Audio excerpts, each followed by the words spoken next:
BioProof-ID enrollment. Before you begin enrollment with BioProof-ID, make sure that you have a photo ID and smartphone nearby. Next, find the enrollment section inside your course. Reach out to your course provider if you need assistance with location. Begin by selecting your input device and writing your BioProof-ID password. Your BioProof-ID password can be anything you want. Pick something that you will be able to replicate many times. You'll need to complete this twice more. Remember, it's how you write that matters, not what it looks like. Every click and mark you make is compared.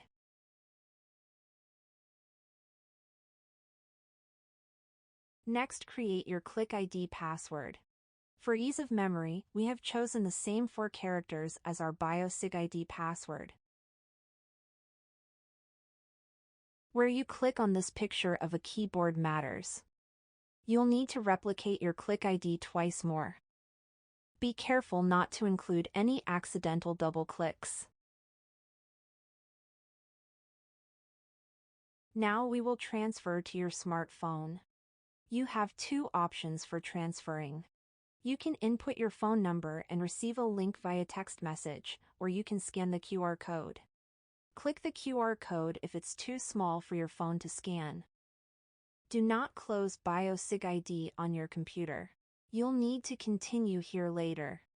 On your phone, locate the link to launch BioProof-ID and review the terms.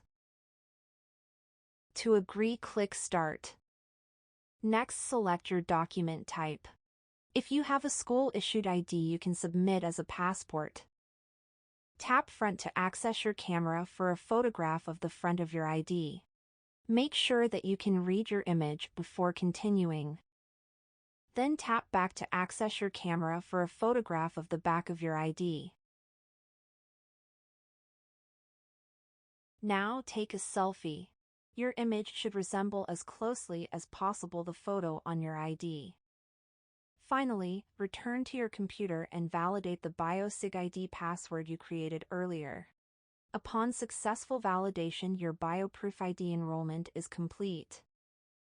If you have any problems completing your BioProof-ID, please submit a support ticket to help.biosig-id.com.